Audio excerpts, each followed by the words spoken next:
자, 저희가 이제 오브젝트 관련해서 이제 UI 관련된 오브젝트에 대해서 설명을 드리고 이제 거기에 대해서 진행을 할 건데, 제가 그 카메라 관련해서 설명을 조금 많이 못 드렸어요. 카메라. 보통 카메라라고 하면 저희가 실제로 영상을 제작을 할 때 만약에 스마트폰을 사용한다라고 하면 스마트폰 카메라로 바라보고 있는 모든 사물들이 그대로 화면에 이제 보이고 저장이 될 것인데, 저희 게임상에서 부르는 이 카메라라고 하는 것이 스마트폰에 들어가 있는 카메라와 동일하지만 다른 점이 조금 존재합니다. 저희 이 게임상에서, 그러니까 유니티라고 하는 이 개발 툴을 이용해서 제작을 하게 되면 3D 형태로 제작이 가능하기도 하고 2D 형태로도 제작이 가능합니다. 그래서 카메라의 그 주된 기능 중에 3D 형태로 보는 방법과 2D 형태로 보는 방법, 이렇게 두 가지가 있어요. 그러면 3D로 보는 것과 2D로 보는 게 무엇이 다를까? 라는 거죠. 이거는 이제 그 카메라 컴포넌트가 지금 가지고 있는 걸 보여드리고 있는 건데, 인스펙터에서 보면 트랜스폼이라고 하는 건 카메라가 지금 현재 위치에 있는 이제 포지션 값하고 회전, 로테이션, 그리고 얘가 가지고 있는 뭐 크기인데, 카메라에서는 크기를 따로 손을 안 대고 있습니다. 포지션과 로테이션 이쪽을 아마 주로 보게 되실 텐데, VR로 만약에 제작을 하게 된다고 하면 포지션과 로테이션, 이거는 손댈 필요가 없어요. 내가 HMD, 그러니까 머리에 쓰고 있는 그 디스플레이 있죠? 그게 어느 위치에 있느냐, 그리고 어떻게 회전을 하느냐는 전부 물리적으로 데이터를 받아서 이 가상의 데이터가 이제 세팅이 되기 때문에, 중요한 건 이 카메라, 이 컴포넌트입니다. 카메라 컴포넌트. 이 컴포넌트가 왜 중요하냐면 2차원, 2차원과 3차원을 결정짓는 주된 요소는요, 원근법이 들어가 있냐 아니냐에 따라서 2차원이다 3차원이다라고 저희가 이제 구분을 지을 수 있어요. 카메라 컴포넌트의 이 프로젝션에 이게 퍼스펙티브라고 하는 거나 오더그래픽이라고 하는 이 두 가지 모드가 이렇게 존재하는데, 퍼스펙티브라고 하는 이 녀석 같은 경우는 원근이 들어가 있고, 오더그래픽에는 원근이 빠져 있습니다. 그리고 FOV 엑시스라고 하는 게 이게 버티칼이라고 설정이 되어 있고, 여기서는 사이즈라고 이렇게 나와 있죠. 그리고 필드 오브 뷰라고 해서 60도. 근데 여기는 없죠. 클리핑 플랜은 이제 0.3에서 뭐 1000까지, 여기서 0.3에서 1000까지 이렇게 설정이 되어 있는데, 요거는 이제 어떻게 바라보게 되는 건지, 그거에 대한 건 이제 유니티 상에서 아마 설명을 드릴 것 같아요. 이게 원근이에요. 원근 투영입니다. 원근 투영. 카메라가 처음에 시작하는 위치, 여기서 바라보고 있어요. 필드 오브 뷰가 60으로 세팅이 되어 있죠. 60도. 화각이 60도라는 소리예요.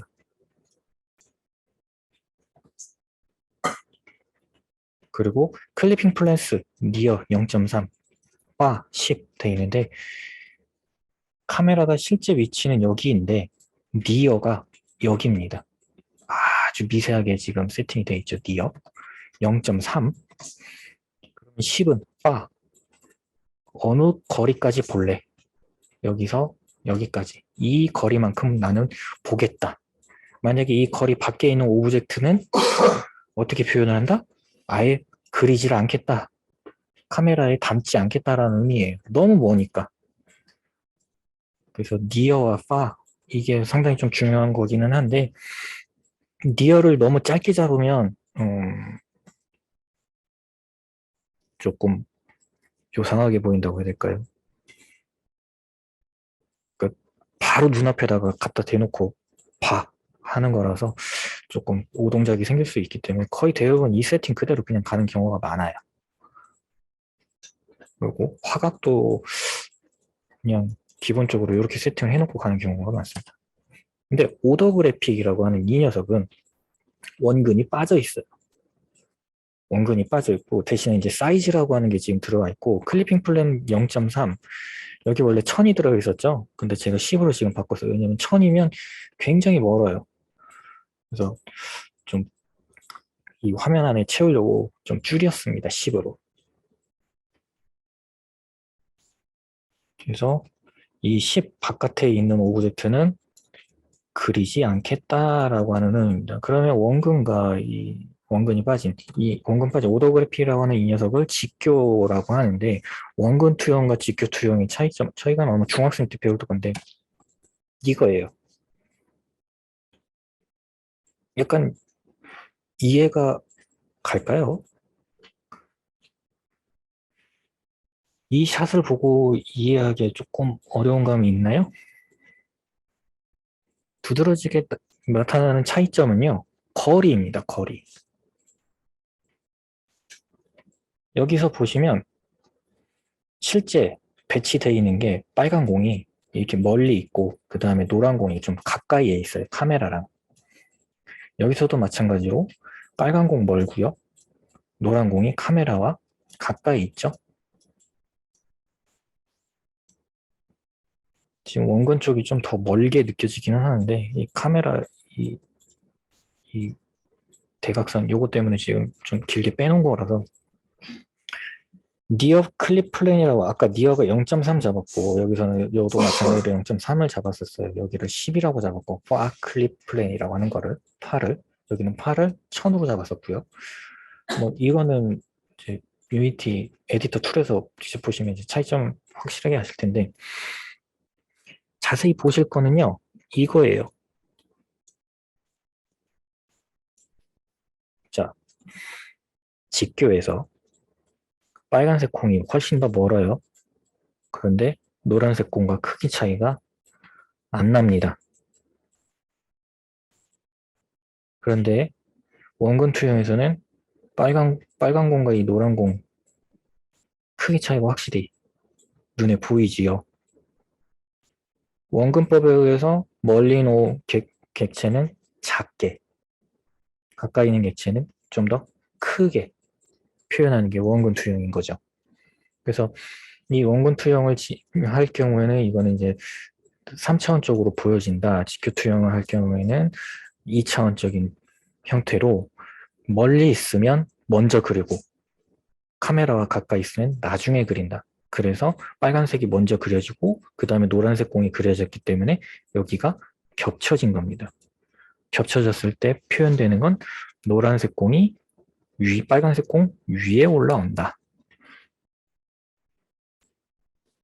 그래서 원근 투영과 이제 직교 투영 이렇게 두 가지인데 이제 이거는 이제 좀 다른 이미지로 보여진 건데 요 같은 경우에는 두 개의 오브젝트가 실질적으로 높이는 같아요. 높이는 같은데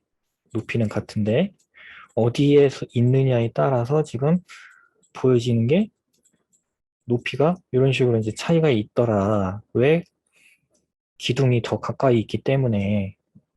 하지만 직교 같은 경우에는 높이가 같으니까 그냥 같이 처리를 한다. 저희가 이제 미술 쪽 공부할 때 그 시점 되게 중요시하게 여기잖아요. 그래서 이렇게 가운데로 이렇게 몰리는 뭐 사진 쪽에서도 마찬가지지만 가운데 쪽으로 이렇게 몰리는 사선을 만들거나 아니면 이렇게 크로스 아니면 뭐 십자 형태. 그래서 여기 있는 건 되게 도드라지지만 여기 있는 그 오브젝트들은 좀 뭐랄까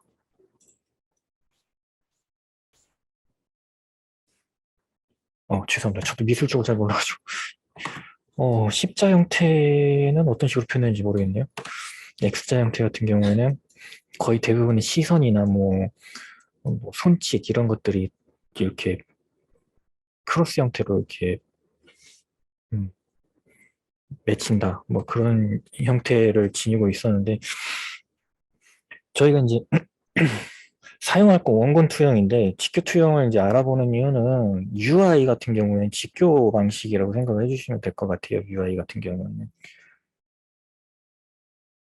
왜 직교냐? UI는 그 Z 값 자체가 거의 무시된다? 물론 완전히 무시되는 건 아닌데요. 넣을 수는 있지만 UI상에서는 그런 것 자체가 좀 의미가 없다. 왜 그렇게 되냐? UI라고 하는 이 녀석은 실질적으로 사용자 간의 그 인터랙션이 발생을 해요. 상호작용이 있어야 됩니다.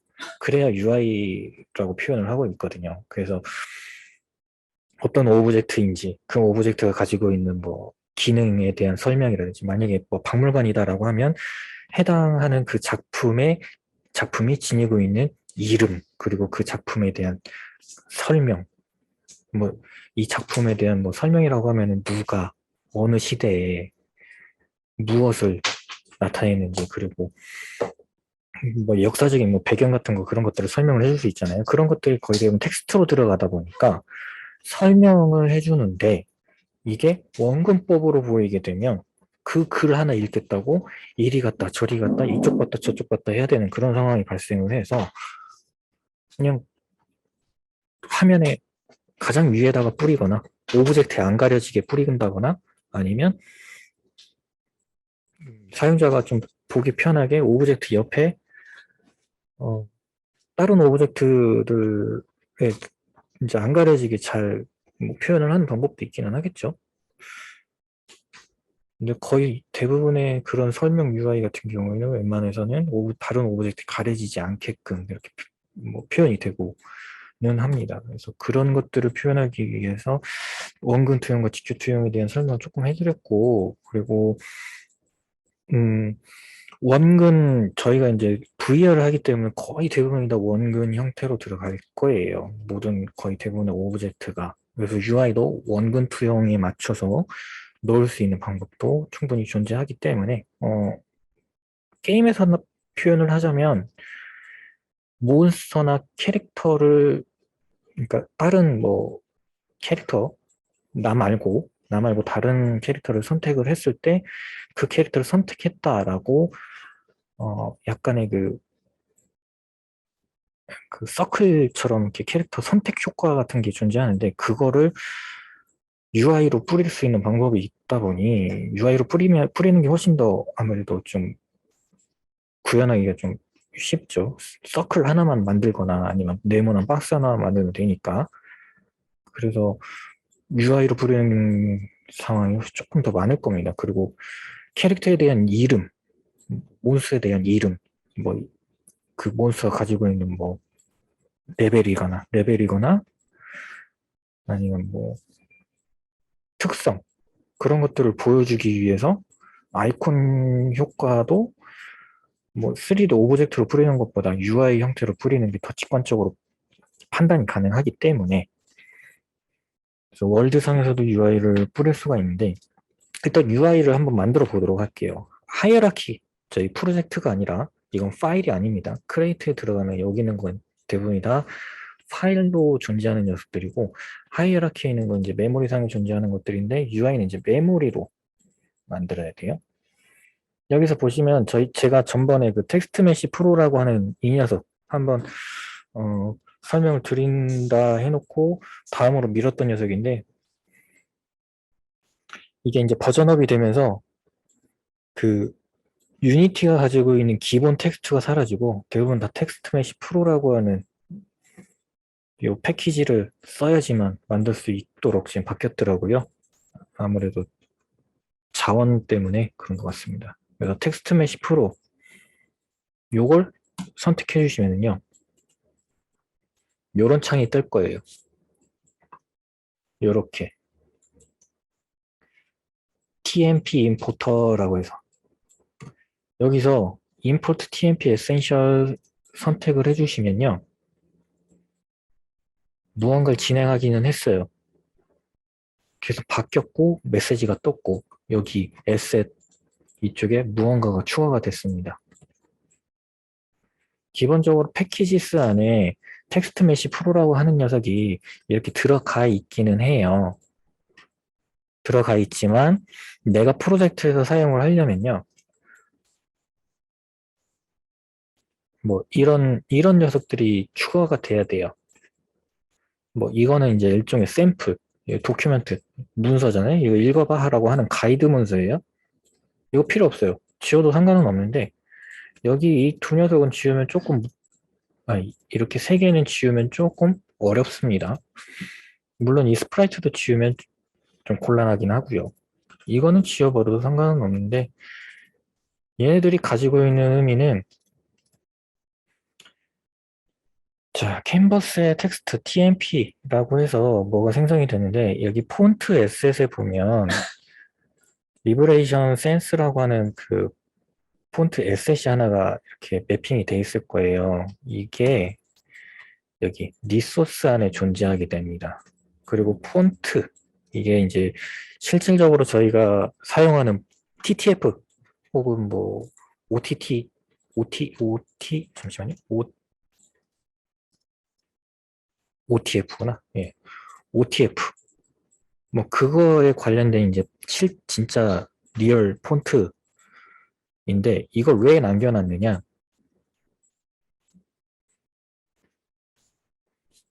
뉴 텍스트라고 해서 영어죠. 이거 한번 볼게요. 더블 클릭해서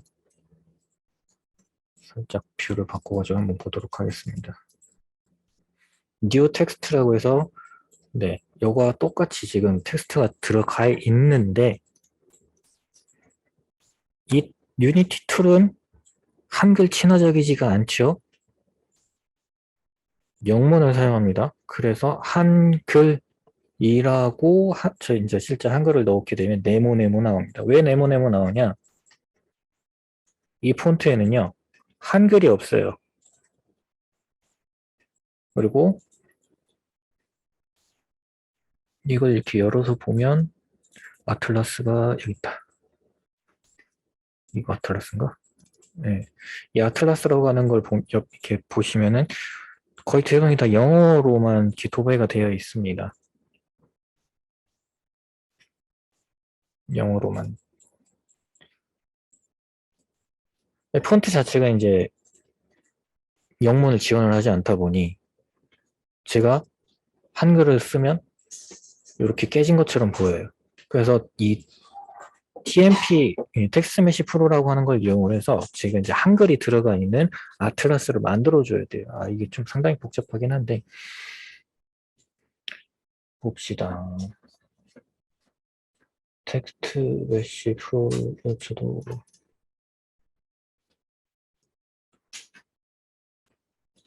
이거 만드는 거 좀 많이 꺼리는데 이게 상당히 오래 걸리다 보니까 일단 사용할 폰트를 저희 프로젝트 여기에다가 이렇게 넣어 줄 거예요. 물론 경로가 꼭 이쪽에 들어가야 된다라고 하는 건 아니에요. 프로젝트 안에 있어야지 되는 건 맞긴 한데 꼭 텍스트메시 프로 안에 밑에 이렇게 폰트 이 밑으로 이렇게 들어갈 필요는 없어요. 저는 나눔 고딕을 사용을 할게요. 뭐 나눔 고딕 다운받는 거야 뭐 어렵지는 않죠. 네이버에서 나눔 고딕 하면 바로 이렇게 다운로드를 받을 수 있기 때문에 다운로드를 받으면 이제 압축을 풀게 되겠죠. 압축을 풀게 되면 나눔 고딕이라고 하는 폰트가 있습니다. 이렇게 나눔 고딕. 그래서 이 나눔 고딕에 이제 저는 TTF 압축을 풀 수 있게 윈도우에서 사용하는 거라서 일단 이걸로 풀었고 이 TTF 이 파일을 제 유니티 프로젝트에다가 이렇게 넣어 주었습니다. 그리고 이걸 소스 폰트 파일이라고 하는 데다가 이렇게 넣어 줄 거예요. 넣어 줄 거고 그리고 이제 제너레이트를 해야 되는데 그냥 무작정 제너레이트를 하게 되면 안 되는 게 캐릭터 셋이 지금 아스키라고 하는 걸로 설정이 되어 있어요. 지금 윈도우에서 윈도우라기보다는 그 문자열이라고 하는 것 자체가, 저희 음, 숫자 0부터 255까지, 그럼 총 256개인데, 0부터 255까지, 어, 특수문자하고, 그리고 영어 알파벳도요, 소문자가 있고 대문자가 있어요. 그것들이 0에 255 얘네들하고 서로 짝을 이루고 있습니다. 그래서 1일 경우에는 어떤 문자, 2일 경우에는 어떤 문자라고 매핑을 해놨어요. 이렇게 매핑을 해놓은 이유는 실제 이제 컴퓨터가 데이터 처리를 하는 거는 0과 1, 010을 이제 바이너리라고 하는 이진수를 쓰는데 저희는 그 바이너리 이진수를 실질적으로 눈으로 확인이 어렵잖아요. 그래서 그 바이너리 데이터셋 가지고서 문자랑 매핑을 시켜보자 해가지고 처음에는 255개만 처음엔 128개? 네, 그렇게만 만들었을 거예요. 그래서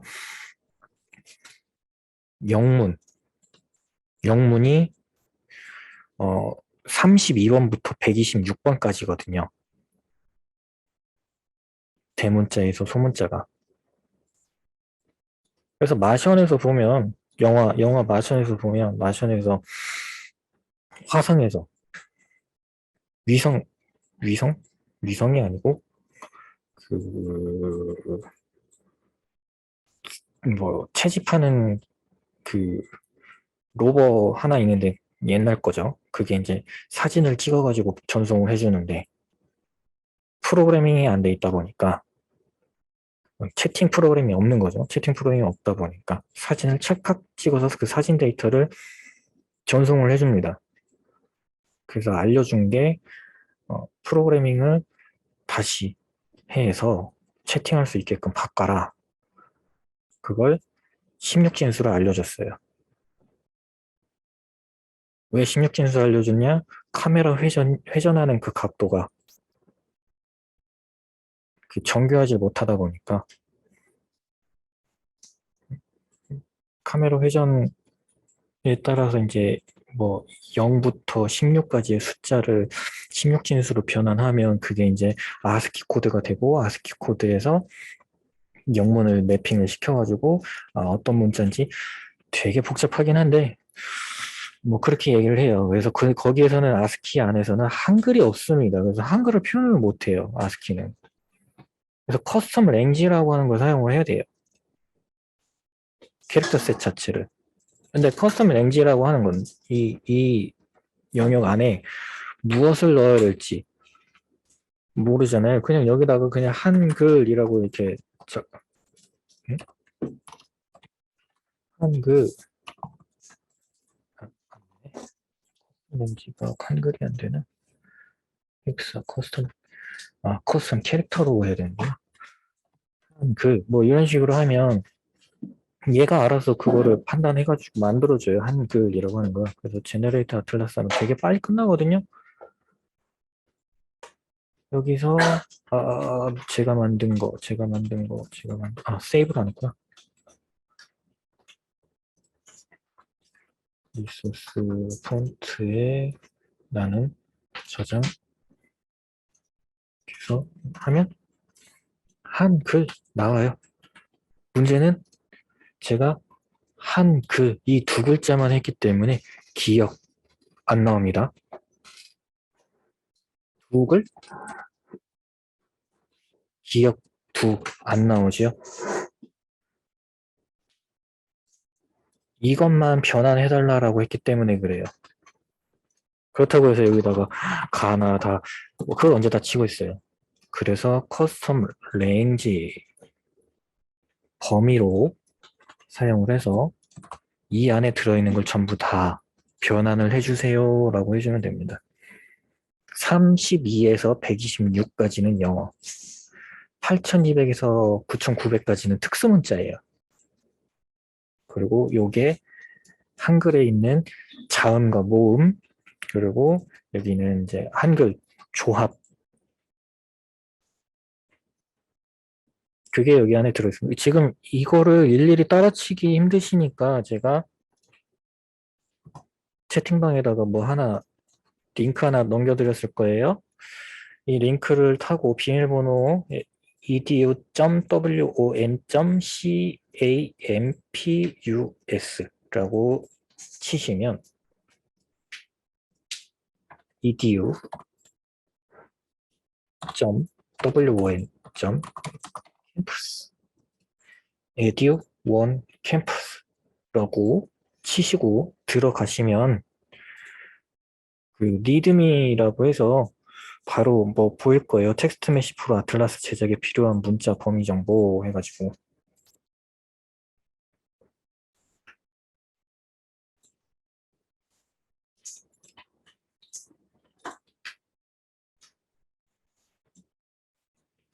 영어는 이거다. 한글은 요거다.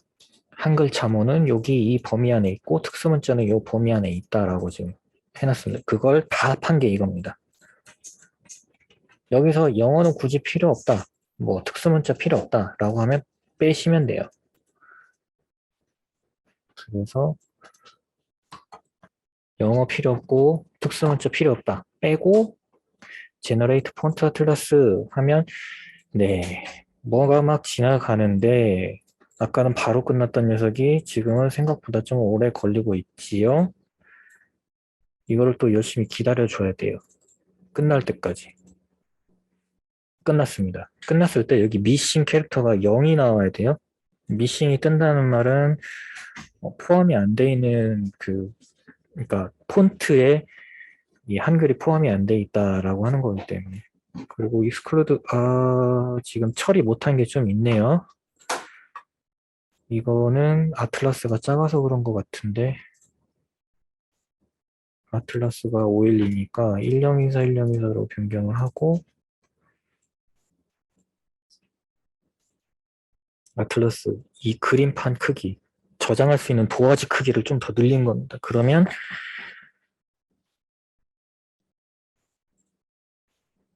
1024라고 하는 도화지에다가 글자를 하나씩 하나씩 이렇게 그려주고 있겠죠? 그래도 떴네? 일단은 그냥 저장할게요. 폰트가 없나? 저장을 해놓고 응? 응? 실패 떠서 그런가?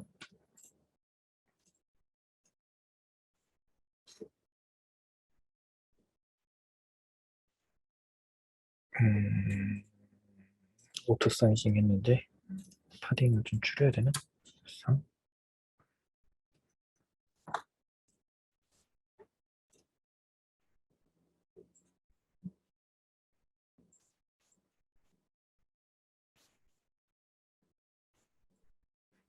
됐네. 세이브.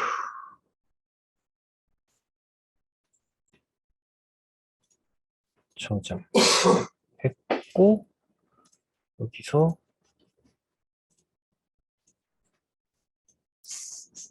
응?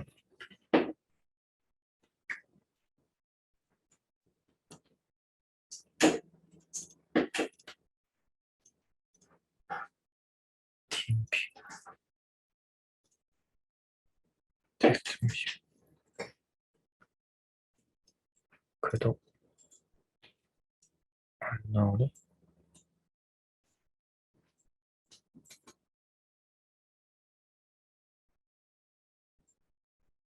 랭지 설정.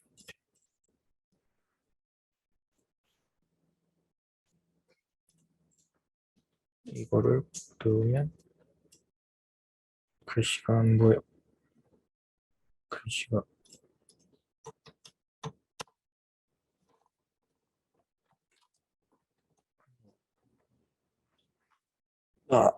우와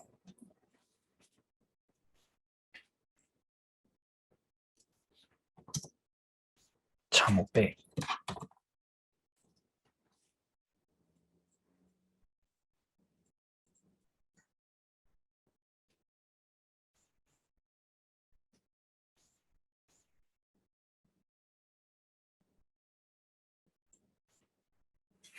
미리 세팅을 해놓을 걸 그랬나 보네요. 저장 했는데 또 안 보이네.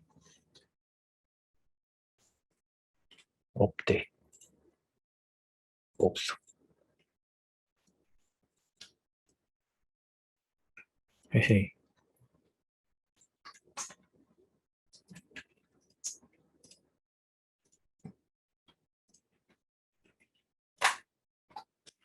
한글과 한글 잘못이 바뀌었나?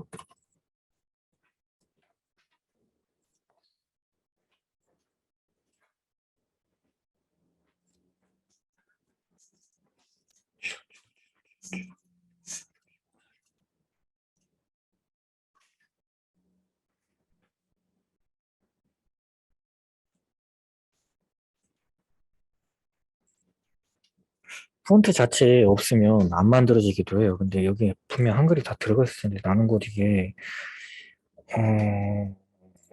자모도 있을 거인데 자모가 없나 보네.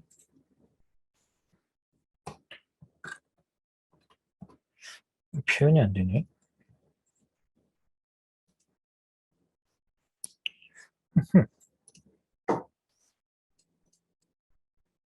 어쩔 수 없다. 일단 임시방편으로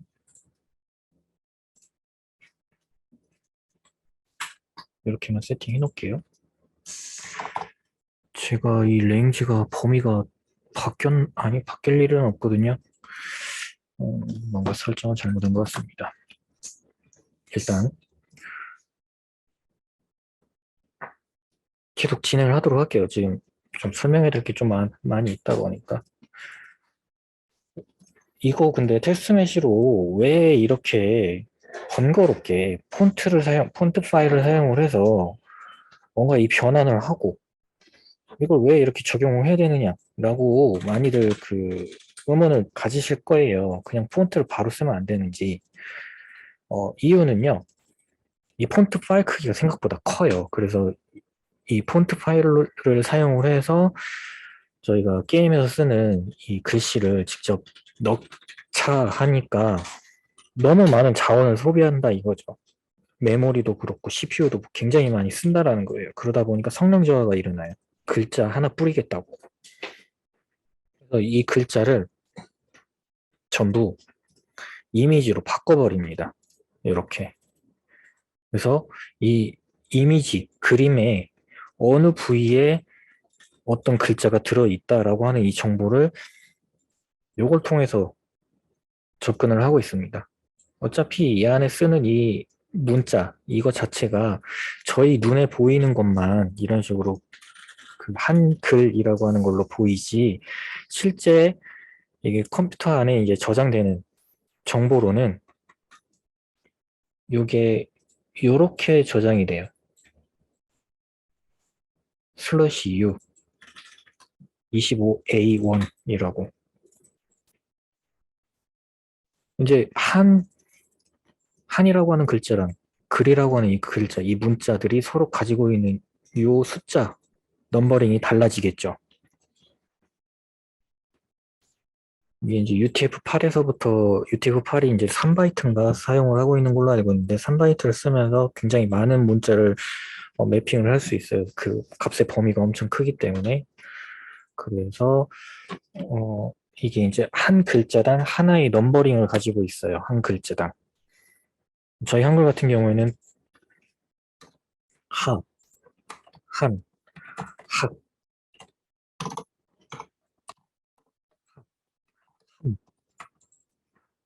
합, 뭐 이런 식으로 조합이 많이 가능하잖아요.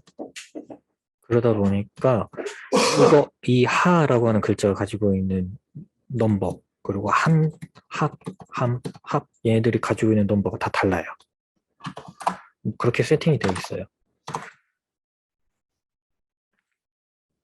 그래서 그것들을 전부 다 한 글자씩 이미지로 다 만들어 버리는 겁니다. 그림 파일로 만들어서 이 그림을 읽어오고 그 그림에서 어느 부위만큼 잘라와라 라고 해서 가져와서 보여주다 보니 이게 더 리소스를 많이 먹을 거다. CPU랑 메모리랑 더 먹지 않느냐라고 하지만 오히려 더 적어요. 폰트를 뿌리는 것보다. 그래서 이 방법을 사용합니다. 속도 면에서 아무래도 이점이 있다 보니까.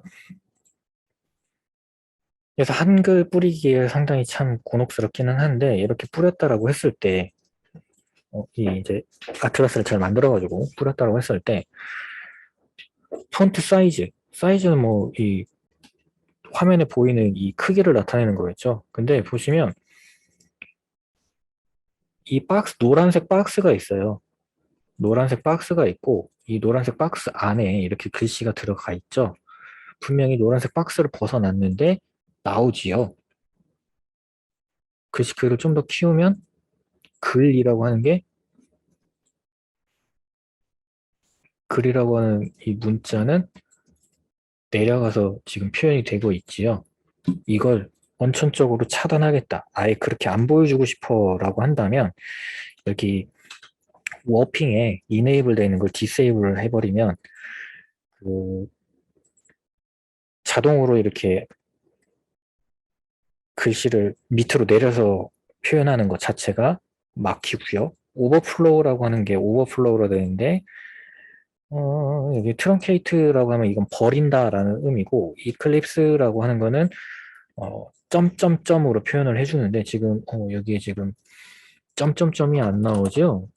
아무래도 이제 오버플로우에서 그 가로가 아니라 세로 영역이 조금 문제가 생겨서 이렇게 나오는 건데 자 세로 영역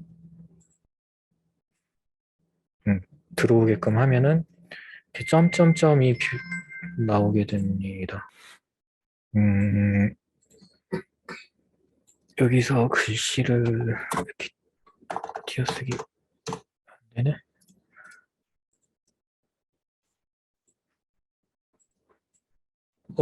이제 나오네. 여기서 한 더 쓰면 이런 식으로 이제 점점점 표현을 해주는 것이 이제 이클립스라고 하는 옵션이라고 생각해 주시면 됩니다. 오버플로우에서 저희가 오버플로우를 거의 그냥 고정해놓고 워핑 같은 경우에는 이네이블이나 디세이블 둘 중에 왔다 갔다 하는 경우가 있어요. 오버플로우 왜 오버플로우를 시키느냐? 이 박스가 언제 늘 한결같을 수는 없거든요. 일단 글씨를 다 표현은 하기는 해야 되겠고 그렇다고 이클립스를 통해서 보여주자니 글씨가 제대로 안 보이고 UI에서 보여주는 그 정보 같은 경우에는 거의 대부분이 다 사용자의 뭐 닉네임이나 아니면 뭐 레벨 이런 것들을 보여줄 텐데 폰트에 따라서 이 글씨 크기도 다르고 하다 보니까 이거를 오버플로우로 그냥 표현을 해버리는 경우가 많아요. 물론 오버플로우 해가지고 이 화면 밖을 벗어나 버리게 되면 이렇게 화면 밖을 벗어나면 안 보이겠죠. 근데 거의 대부분이 이제 그 RPG 게임류 같은 경우에는 스스로 카메라를 회전을 시킬 수 있기 때문에 이 카메라를 이렇게 회전해서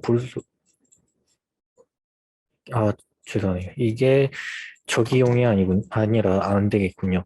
이거는 참 2D처럼 보이는 거라서. 이렇게 화면이 이렇게 옆으로 늘어나면 보이긴 하는데, 하여튼, 어, RPG 게임 같은 경우에는 직접 카메라를 회전해서 볼 수가 있기 때문에, 이제 뭐 유저의 이름이 가려져 있다? 그럼 볼 수는 있어요. 옆으로 돌려서. 아니면 프로그래밍적으로 표현을 해서 이름이 이렇게 화면 밖을 벗어났다? 그러면 얘 위치를 좀 이동해. 이렇게. 아니면 뭐 사이즈를 좀 줄여. 그렇게 할 수도 있어요. 오토 사이즈라고 하는 걸 사용을 하게 되면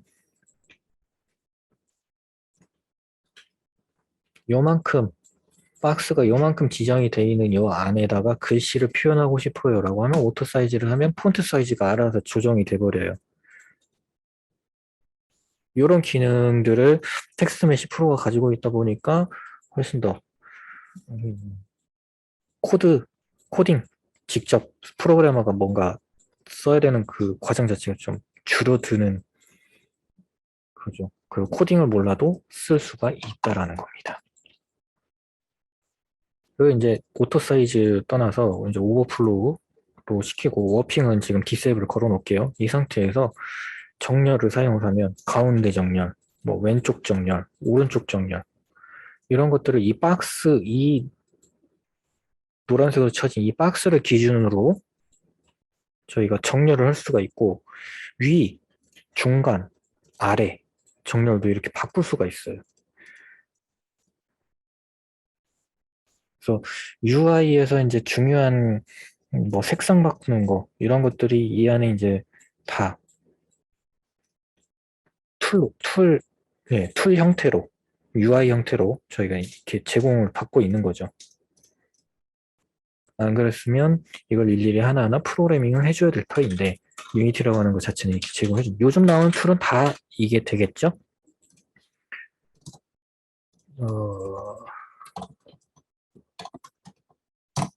50 사이즈로 흰색으로 다시 바꾸고 그리고 뭐 익스트라 세팅을 가면 이 박스 내부 안에 그 마진이라고 해서 여백을 또 줄 수가 있어요. 레프트 20만큼 그러면 노란색 영역이 이렇게 바뀌게 됩니다. 마진이라고 하는 걸 줄 수가 있고 이런 익스트라 세팅 좀 더 확장된 세팅 값이죠. 그런 걸 사용을 하면 좀 파워풀하게 쓸 수가 있습니다. 그리고 이 안에서 이렇게 아이고 컨트롤 엔터인가? 근데 시프트 엔터가 맞는데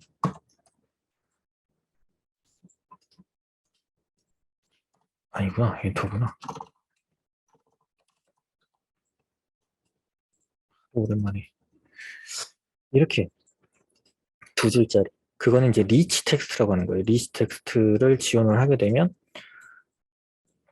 여러 줄로 표현이 가능합니다. 지금은 위치를 끄나 켜나 내내 지금 똑같이 반응을 하고 있고요. 아무래도 이 세로를 좀 밀려나서 아마 그런 것 같아요. 리치를 꺼버리면 그래도 표현이 되네. 이거는 리치를 지원을 안 하면 원래 안 나와야 되는 게 맞긴 하거든요. 한 줄로만 표현이 되는 게 원래 맞는데 이게 오버플로우로 켜놔서 그러니까 이런저런 세팅 중첩된 거에 의해서 이제 얘가 완전히 배제된 상황이라고 보시면 될 것 같아요. 워핑 이제 자동으로 줄 바꿈이라고 하는 이 기능 요걸 사용하면 글자 개수가 넘었을 때 바로 아래줄로 표현을 할 수가 있고 뭐 어떤 게임에서는 뭐 이런 식으로 쓰는 경우도 있어요. 워핑을 켜놓고 그래서 닉네임을 표현해주는 경우도 있습니다. 아니 그냥 아예 오버플로우로 시켜버리는 경우도 있고요. 자 텍스트 같은 경우는 이제 이런 식으로 보시면 될 것 같은데 지금 제 이 캔버스라고 하는 이 UI를 표현해주는 이 캔버스라고 하는 이 영역이 지금 이렇게 표현이 되어 있잖아요. 이게 지금 조절이 안 될 거예요. 크기 변경이 안 될 겁니다. 왜 안 되냐? 지금 캔버스가 렌더 모드에 보면 스크린 스페이스 오버레이라고 하는 걸로 설정이 되어 있어요. 눌러보시면 오버레이, 카메라, 월드 스페이스 이렇게 여러 종류가 있는데 오버레이랑 카메라 그리고 이 월드 스페이스 얘네들이 다 제각각 이제 좀 다르게 작동을 하는데 오버레이라고 세팅을 해 놓으면 일단 다른 화면으로 조금 보여드리도록 하겠습니다. 여기서 보시면 오버레이로 보시게 되면 카메라가 있는 위치가 여기에요. 옆에서 보여드릴게요. 카메라가 시작점이 여기에요. 그래서 이렇게 지금 보여주고 있고 빨간색 박스와 이 흰색 큐브가 카메라 영역 안에 들어가 있기 때문에 보여요. 하지만 UI는요?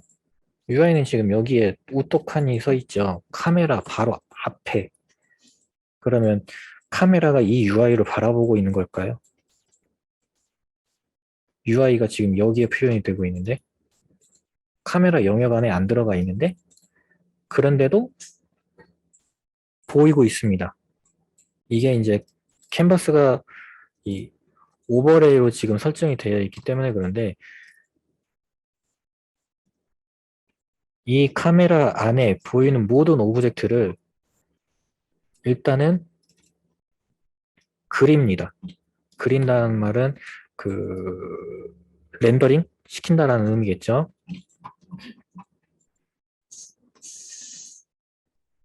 이렇게 보이는 영역 다 렌더 시킵니다. 그 다음에 UI를 이 이미지에다가 덧붙입니다. 이게 오버레이예요.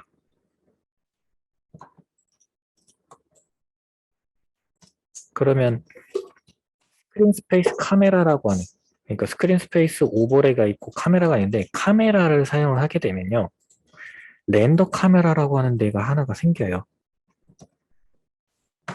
여기서 오버레이를 빼고 이걸 켜볼게요. 여기서 보면 이제 렌더 카메라를 제가 이 카메라 3D라고 하는 걸 주었어요. 이것도 살짝 옆에서 쳐다볼게요.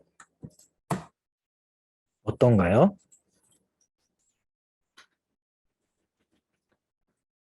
카메라가 이렇게 바라보고 있고, 카메라가 바라보는 이 방향에 캔버스가 영역, 정확하게 그 영역에 딱 들어맞게 지금 세팅이 되어 있고, 그리고 카메라 바로 코앞에 있는 게 아니라 어느 정도 좀 거리가 있는 상태로 위치 자체가 이렇게 잡혀 있지요. 이 위치를 플랜 디스턴스를 통해서 잡아주는 거예요. 플랜 디스턴스가 100으로 잡혀 있기 때문에 카메라로부터 100만큼 떨어진 데에다가 UI를 그려라 라고 지금 얘기가 돼 있는 거고, 이 수치를 늘리면 움직이죠. 근데 움직이는 것까지는 좋은데 자세히 보시면요, 이 흰색 영역이, 여기 보시는 이 흰색 영역이 이 캔버스 크기예요. 이 흰색 영역이 캔버스 크기인데, 캔버스 크기가, 아이고, 이거 움직이면 안 되시죠. 점점 커지고 이렇게 작아지는 걸 확인하실 수가 있습니다. 왜? 카메라가 원근 투영에 의해서 대각선으로 이렇게 뻗어가기 때문에. 그래서 이게 거리에 따라서 이 영역 자체가 커지고 작아지고 합니다. 그러면 실제 얘가 가지고 있는 픽셀 값이 바뀐다가 아니라 이 크기, 스케일이라고 하는 이 크기 값이 변경이 되는 겁니다. 스케일이라는 것만. 일단 100으로 세팅을 해놓고, 카메라, 네, 이런 식으로 카메라 앞에다가 누구를? 캔버스를 넣어달라 라고 하는 게 스크린 스페이스 카메라라고 하는 거예요. 그러면 월드 스페이스는 무엇이냐? 다른 오브젝트들과 동일하게 표현을 해주는 겁니다. 요 레드 큐브, 화이트 큐브, 그리고 UI, 이거를 그냥 3D 상에다가 그냥 배치를 시켜버린 거예요. 지금 제가 이걸 이렇게 해둔 이유가 일단 차이점을 먼저 보여드리기 위해서 지금 세팅을 지금 해놓은 상태인데, 플레이를 시켜서 보여드리도록 할게요. 이 카메라를 앞으로 갔다 뒤로 갔다, 이렇게 앞으로 갔다가 뒤로 갔다 이렇게 시킬 거예요. 전진, 후진. 자, 여기서 변경되는 거는요, 카메라가 클리핑된 녀석들, 이 화이트 큐브, 레드 큐브, 카메라가 앞뒤로 움직이고 있기 때문에 영역에 들어왔다가 사라졌다가 하기 때문에 보이고 안 보이고 하지만, UI는 그거와 무관하게 무조건적으로 떠 있습니다.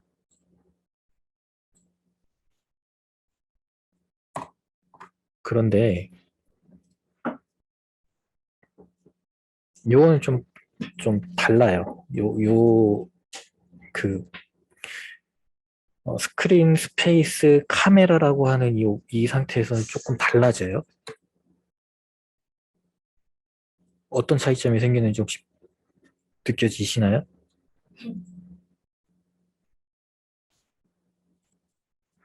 카메라 니어 파 이 중간에 UI가 껴있죠.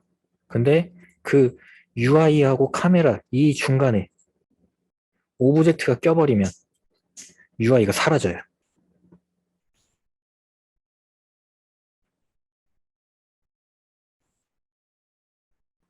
오브젝트에 가려서 UI가 없어집니다. 그래서 이 방식이 이제 월드 배치랑 거의 비슷하기는 한데 월드하고의 차이점은 이 UI가 언제나 늘 카메라를 따라다니고 있다라는 거예요.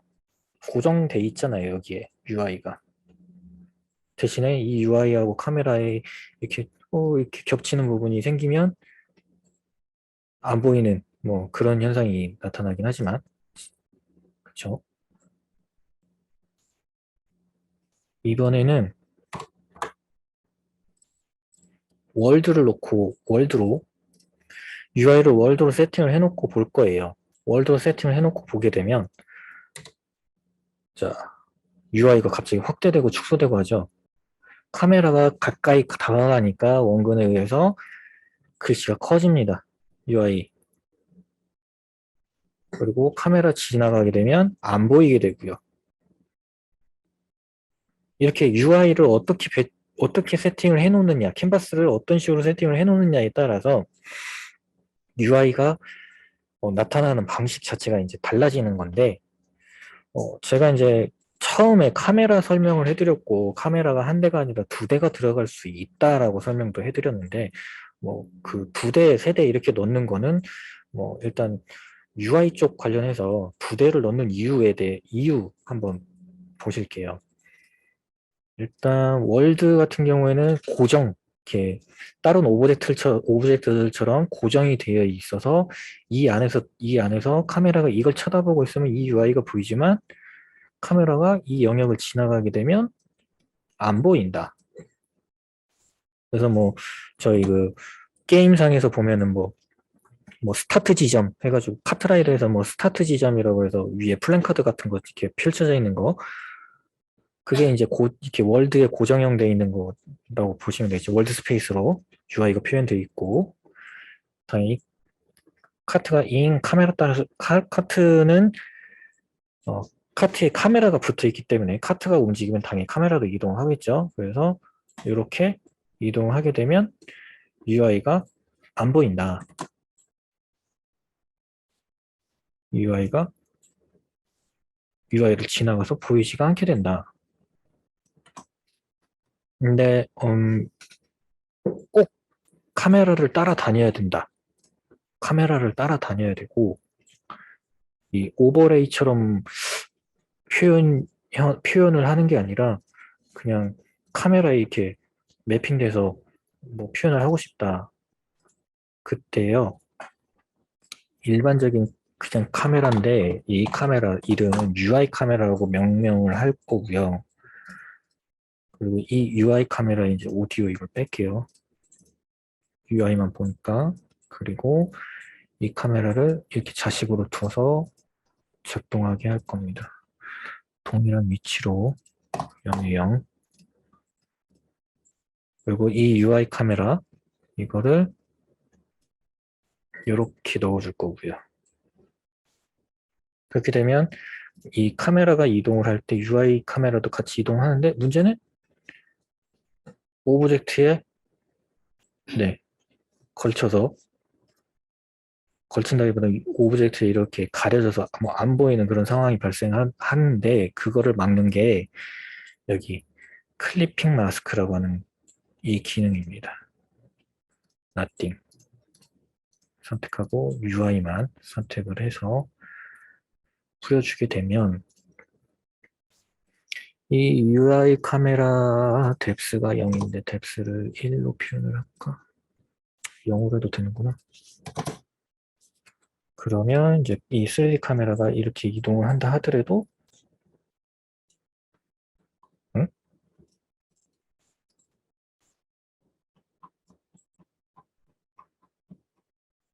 넘어왔나? 어디 갔니?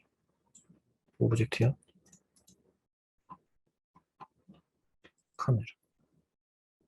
이렇게 움직였을 때. 음, 죄송합니다. 카메라에 이거 뎁스 온리를 빼먹었네요. 이게 이제 스카이박스, 그러니까 클리어 플래그라고 하는 요 녀석을 사용하게 되면요. 이 카메라가 스카이박스를 먼저 그린 다음에요. 그 다음에 카메라가 바라보고 있는 오브젝트를 그려요. 근데 거기서 컬링 마스크라고 해서 UI라고 하는 태그를 가지고 있는, 아니, 태그가 아니라 레이어를 가지고 있는 아이만 보여줘라. 에브리띵 하면은 디폴트 선택이 됐기 때문에 이 UI 카메라가 보고 있는 게 이제 여기, 요거 보이시죠? 박스. 그런데 여기서 디폴트를 빼면요. 박스가 안 나요. 왜냐? 박스가 레이어가 디폴트이기 때문에 그래요. 그러니까 선택적으로 이 카메라가 볼 수 있는 오브젝트를 지정을 해주는 건데 문제는 클리어 플래그라고 하는 이 녀석을 스카이박스 혹은 솔리드 컬러 이걸로 선택을 해버리면 저희가 그 도화지에 그러니까 옛날 애니메이션 같은 경우에는 도화지 한 장에다가 그림을 하나 그리고 다음 도화지에다가 아주 살짝 조금 움직인 걸 그걸 다시 그림을 또 그리거든요. 근데 그 그림들을 연속으로 그러니까 저희 책에다가 장면을 그려놓고 그걸 움직이는 그림처럼 보려고 차라락 해서 보는 것처럼 그런 식으로 보게 하려면 이 뒤에 배경을 완전히 클리어 시켜야 되거든요. 아무것도 없는 걸로. 근데 여기서 스카이박스라고 하는 걸 지정을 해줬기 때문에 혹은 솔리드 컬러라고 하는 걸 지정을 해줬기 때문에 이 색상으로 도배가 돼요. 근데 그걸 돈 뎁스 온리라고 하는 걸 사용하거나 아니면 돈 클리어를 사용하게 되면 지우질 않아요. 돈 클리어 하면 약간 잔상이 남을 거예요. 뎁스 온리를 많이 쓸 겁니다. 그래서 뎁스 온리로 UI만 보여줘 해놓고 카메라를 이동을 하면 네. 약간의 트릭 같은 거예요. 이걸 왜 쓰느냐? 저희가 이제 게임에서 필요할 때 UI를 띄우는 경우가 있잖아요. 근데 기본적으로 떠 있는 UI들이 있어요. 저희가 어 슈팅 게임 아니 그 총 쏘는 거 뭐 배틀그라운드 만약에 그걸 생각을 해서 예를 드리면 기본으로 보이는 UI들이 존재합니다. 뭐 에임이 보여야 되고요. 탄창에 뭐 얼마만큼 나오는지 내 체력이 어느 정도 되는지 그것들이 전부 다 화면 안에 UI로 나와 있어요. 근데 그 UI가 그대로 떠 있어야지 플레이가 가능하겠죠. 그 상태에서 제가 가방을 열었어요. 그러면 가방이라고 하는 그 UI가 그 화면 안에 이렇게 뜰 텐데 요걸 켜곡국으로 켰다 껐다로 조정하게 되면 내가 이렇게 아무리 가까이 가 있다 하더라도 아이고 카메라 이렇게 가까이 가 있다 하더라도 UI 카메라를 켰다 껐다 했을 때 가방이 그대로 보이는 가방을 열어 가방이 보이는 이 방식으로 이제 켰다 껐다 하는 걸 좀 편하니까 관리하기 훨씬 더 편하니까 이 방식을 사용을 한다라고 생각을 해주시면 돼요. 오버레이로 할 경우에 단점이 하나 있다면 얘 위치를 제가 변경을 할 수가 없습니다. 오버레이는 위치를 바꿀 수가 없어요. 근데 이 UI 카메라에 매핑되어 있는 이 캔버스는요, 제가 위치를 바꿀 수는, 바꾸는 방법이 이제 UI 카메라를 이렇게 이동을 하면 되겠죠. 그러면 이동시키면 안 되는 거 아니냐? 뭐 그렇게 얘기를 하실 것 같기는 한데 상관없습니다.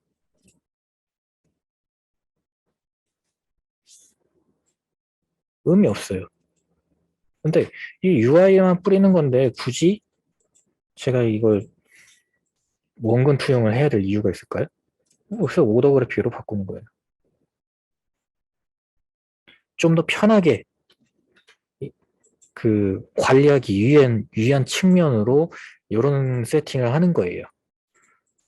제가 이제 설명을 이렇게 해드리는 이유는 VR에서 아무래도 VR 쪽 같은 경우에는 이제 UI가 물건에 뜨는 UI가 있을 것이고 물건 위에 이렇게 큐브 위에나 아니면 큐브 자체에다가 여기다가 UI를 그리는 경우도 있잖아요. 그래서 VR 같은 경우에는 월드와 오버레이 그리고 지금 이렇게 카메라에다가 매핑을 시켜놓고 하는 이런 것들을 좀 다양하게 사용을 하고 있어요. 근데 카메라를 UI 카메라가 아니라 이렇게 진짜 메인 카메라로 세팅을 해놓고 UI를 표현하게 되면 문제점이 VR이다 보니까 제가 오브젝트를 뚫고 들어갈 수가 있잖아요. 이런 식으로. 벽을 쳐다보게 되면 UI가 안 나와요. 벽 가까이 가게 되면. 그래서 벽에서 좀 더 멀어져야 UI가 보여요. 그건 되게 불편하잖아요. 그래서 그런 문제점 때문에 이 방식을 사용하는 겁니다. 좀 많이 어려웠죠. 직접 해보는 게 더 빠르기는 할 텐데.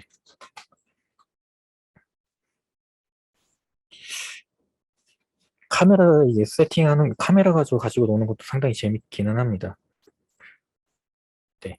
텍스트하고 카메라 지금 두 가지 지금 UI 해가지고 지금 두 개 정도 지금 보여드렸는데, 어, 지금 이 다음 보여드릴 게 이거예요. 캔버스 스케일. 스케일이라고 하는 것 자체는 지금 보시면 이 제가 이거 못 바꾼다 그랬잖아요. 크기, 사이즈.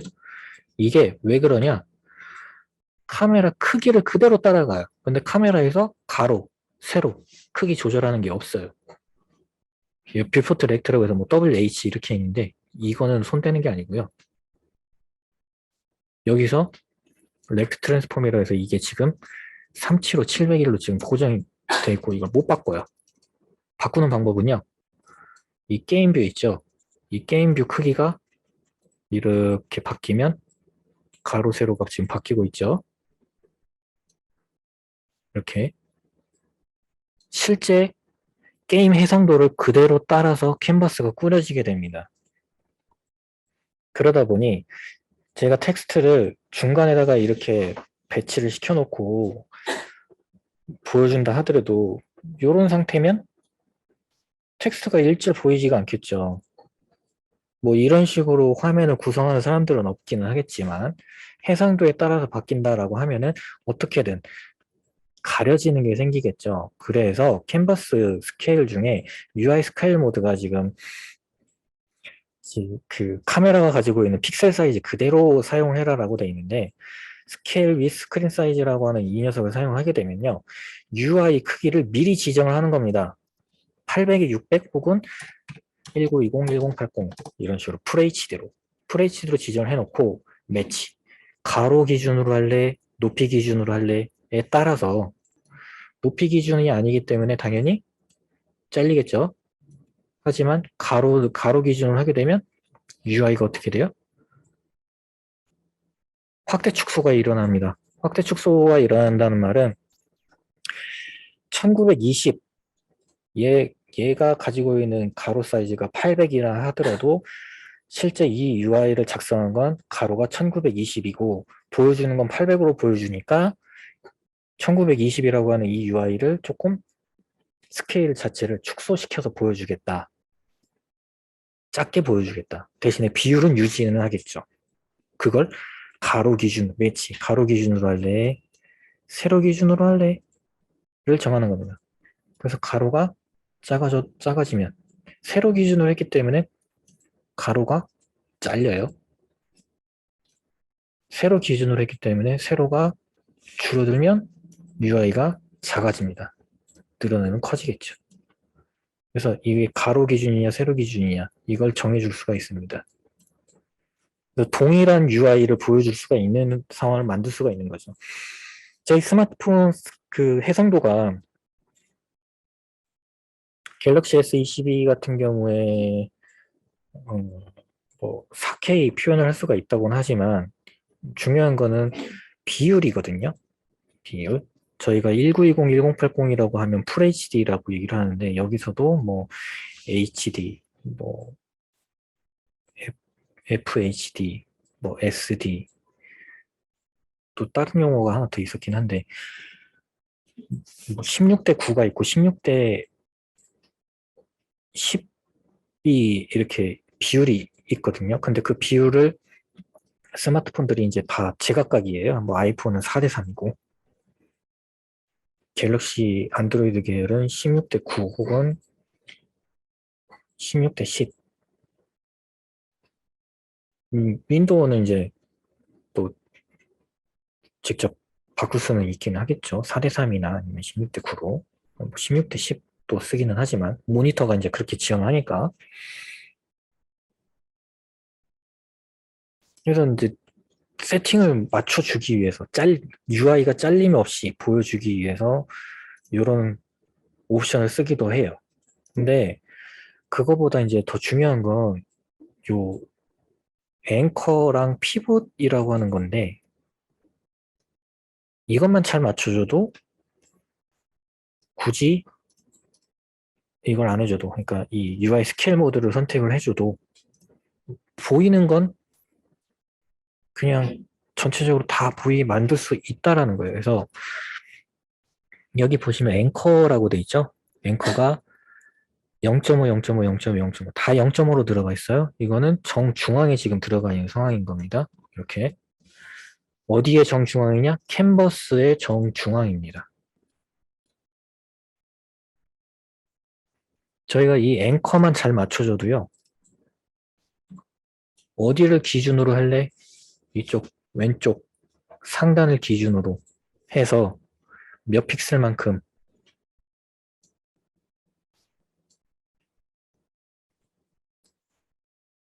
몇 픽셀만큼으로 지정을 해주면 얘가 늘어나도 변함이 없죠. 위치는 변함이 없어요. 사이즈가 안 바뀌어요.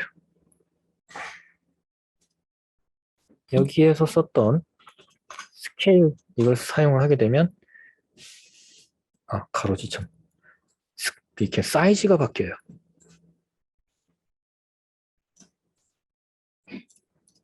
근데 픽셀 사이즈라고 지정을 해놓고 사용을 하게 되면 사이즈는 안 바뀌어요. 위치가 고정이라는 소리입니다. 여기 값 바뀌었죠. 이렇게 하면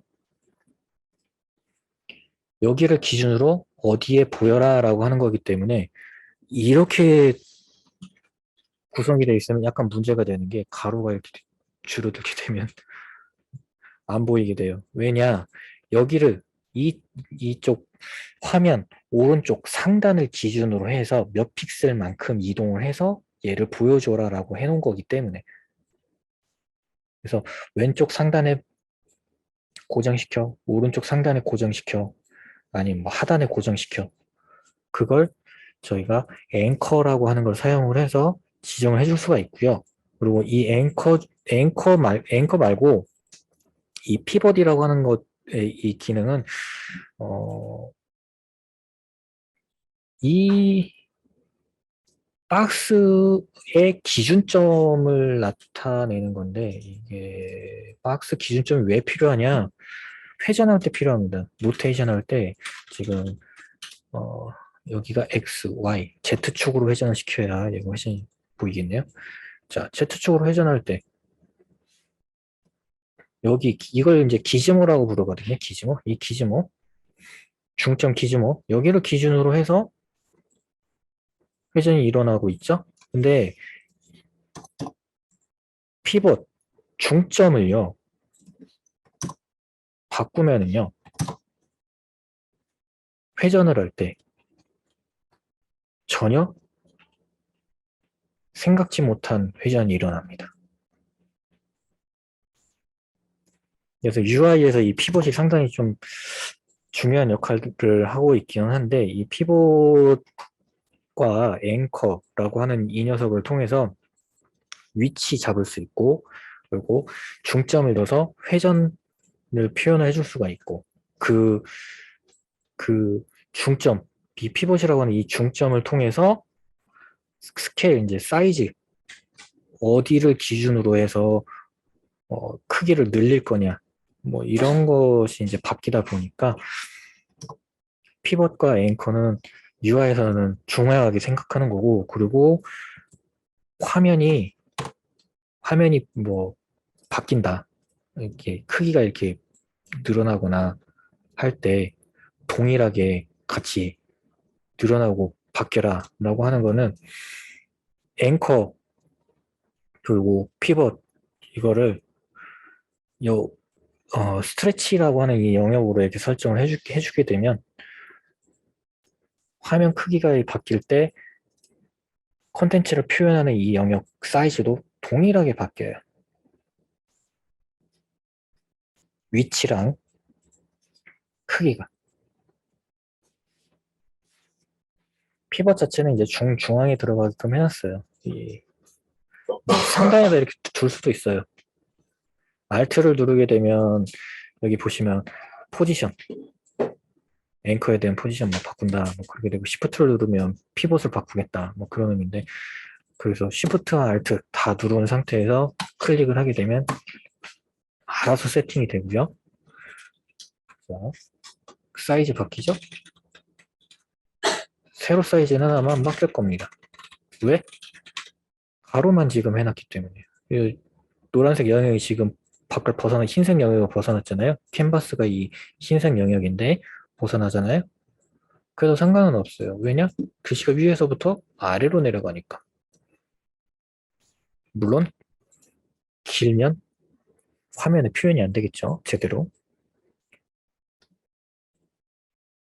일반적인 오브젝트하고 좀 다른 이거 점이라고 하면 이거예요. 트랜스폼을 쓰거나 아니면 렉트를 쓰거나 아까는 트랜스폼 여기선 렉트 사각 영역이에요. 이런 점이 좀 다르다. UI는 평면형 표현이 되는 거고 실제 우리 게임 제작할 때는 이런 식으로 3D 형태로 제작을 한다. 이런 점. 그래서 트랜스폼이고 여기서는 렉트고 이런 차이점이 존재하고 있습니다.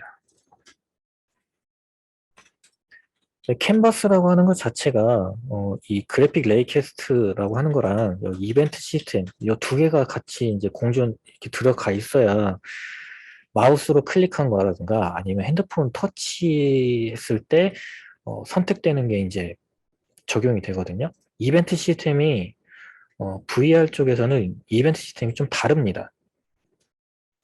이런 식으로 들어가 있는 이런 컴포넌트가 들어가 있는 게 아니라 직접 제작한 컴포넌트가 따로 들어가요. 그래서 VR 쪽 할 때는 이 UI를 만들었을 때 생성된 이 이벤트 시스템 이거를 꺼놓고 해야 되고 그래픽 레이캐스트를 쓰는 경우도 있지만 보통은 안 써요.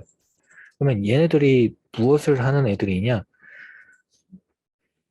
UI는 2차원이기 때문에 이 화면 좌표계를 사용을 해요. 그래서 이 게임 뷰에서 이렇게 눌렀다라고 하면 여기를 중점으로 두고 가로 몇, 세로 몇, 무엇 이 좌표점을 눌렀다라고 하는 이 정보를 이벤트 시스템이 받고 그걸 이 캔버스한테 알려주게 되고 캔버스는 이 그래픽 레이캐스터를 통해서 어떤 UI랑 충돌이 일어났는지 확인을 하고 거기에 대해 반응을 해줍니다.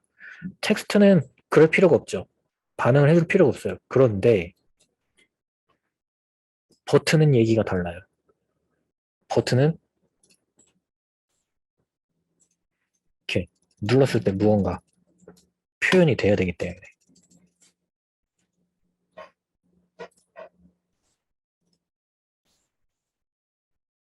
버튼 같은 경우에는 저희가 VR에서 버튼을 키보드 마우스 이런 걸 통해서 사용하는 게 아니잖아요.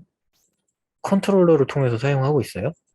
근데 컨트롤러 같은 경우에는 이 게임 안에 존재하는 이 큐브하고 같아요. 이런 오브젝트예요. 이 오브젝트가 누굴 바라보고 있느냐. 그래서 어떤 UI를 선택을 했다. 라고 하는 걸 프로그램적으로 계산이 되기 때문에 이런 이벤트 얘가 가지고 있는 이 터치나 마우스에 대한 이벤트 시스템하고는 좀 차원이 달라요. VR은 키보드 마우스라고 하는 이 포인터, 이게 한 개가 아니잖아요? 컨트롤러가 두 개니까? 두 개를 사용하잖아요? 근데 보통 PC에 마우스 포인터는 두 개일 수가 없어요. 그래서 마우스 포인터를 이 녀석을 쓴 게 아니고 완전히 다른 가상의 포인터를 만들어서 사용을 합니다. 그래서 이벤트 시스템이 좀 다르다라고 하는 거. 그때, 예. 처음에 요거 설명을 한번 드린다고 했던 거. 그 내용이에요. VR에서 사용하는 게 좀 다르다. 그래서 이 그래픽 레이캐스트, 이걸 못 써요.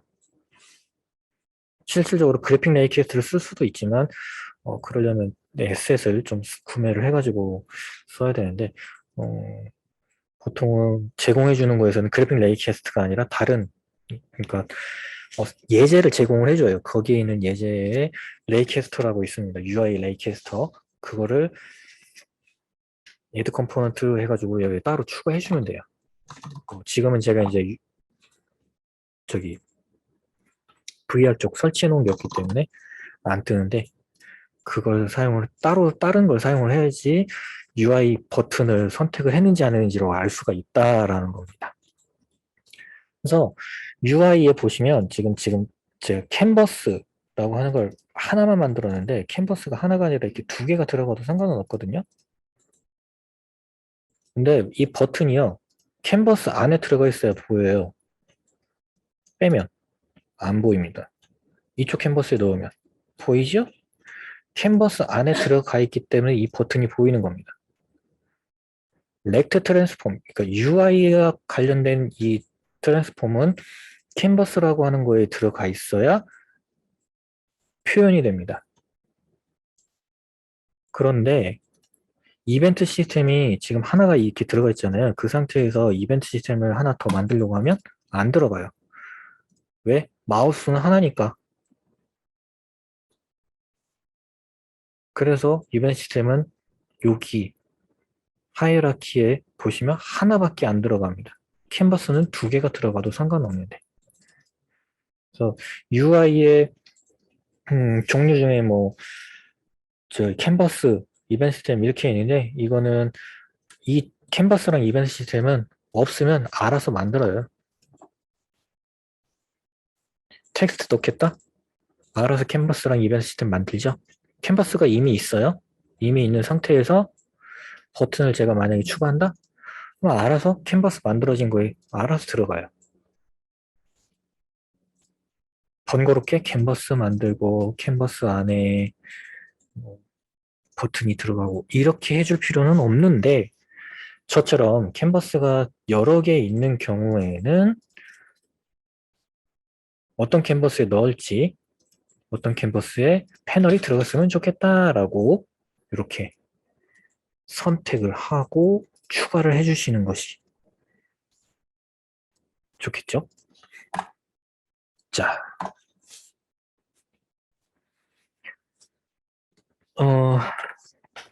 지금 텍스트라고 하는 글자 뿌리는 것하고 버튼 지금 이렇게 두 개 지금 보여드리고 있는데, 버튼, 이거 하나 지울게요. 버튼 같은 경우에는 저희 이 마우스에 따라서 지금 이 상태가 지금 변경이 일어나고 있는데 여기서 되게 눈에 안 띌 거예요.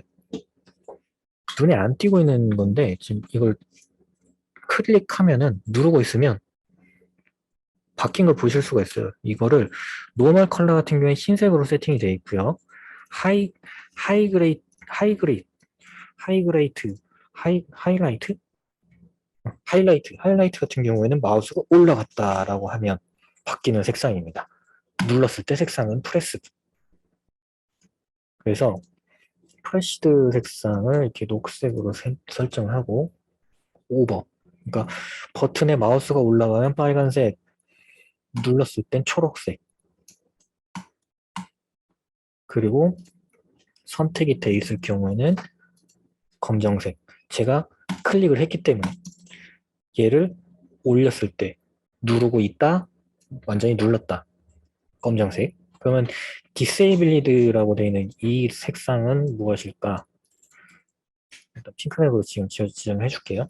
디세이블리드. 안 나오죠? 디세이블리드. 디세이블리드는 버튼이 비활성화됐다라는 거예요. 비활성화됐다라는 거는 이 버튼 자체가 이렇게 비활성화됐다가 아니라 여기 보면 인터크레이블이라고 하는 게 인터랙티브를 이렇게 꺼져 있을 경우 체크가 이렇게 돼 있으면 동작한다. 체크가 없으면 동작하지 않는다. 그래서 마우스가 올라가거나 누르거나 해도 반응을 하지 않습니다. 저희가 회원가입할 때 약관에 동의해야지만 회원가입이 가능한 것처럼 그래야 약관에 동의해야 다음으로 갈 수 있는 버튼이 활성화되는 것 같은 그런 식의 그 버튼 효과죠. 그래서 인터랙티브리라고 하는 걸 끄게 되면 반응하지 않겠다라고 하는 거고요. 이 컬러 멀티플로라고 하는 거는 이거 색깔 섞는 거를 뭐 나타내는 거예요. 이건 그냥 기본으로 1로 두고 있고 페이드 듀레이션은 이제 색상 변경되는 그 반응 시간이라고 보면 되겠죠. 그리고 내비게이션이라고 하는 거는 이제 탭키를 이용을 해서 이동을 할 때, 뭐 그때 이제 버튼을 여러 버튼이 뭐 하나가 아니라 뭐 여러 개 있을 때 탭키를 이용을 해서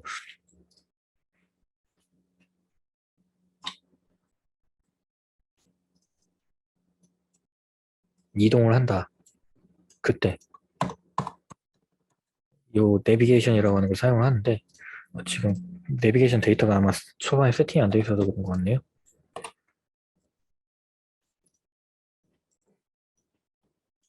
이런 거 같은 경우에 이제 이 내비게이션 오토매틱 자동으로 지금 세팅이 돼 있어요. 뭐 가로, 세로, 뭐 자동 뭐 이런 식으로 돼 있는데 탭키를 누르면 자동으로 지가 알아서 얘 순서를 지정해 주겠다. 비지블라이즈라고 하는 걸 선택을 하면 이렇게 순서가 이렇게 눈으로 보여요. 게임 신뷰에서.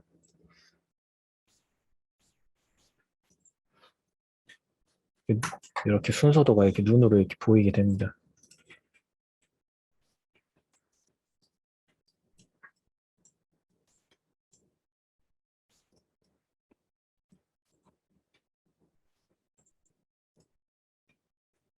내비게이션 이제 순서 자동으로 보통 세팅을 해놓으면 뭐 알아서 이동이 되겠죠. 지금은 이제 이게 에디터 상에서 하고 있는 상태라 그런가? 예, 에디터 상이라 이동하는 게 전혀 눈에 안 보이는데 이걸 빌드에서 보게 되면 이제 순서 맞춰가지고 이동을 하게 됩니다.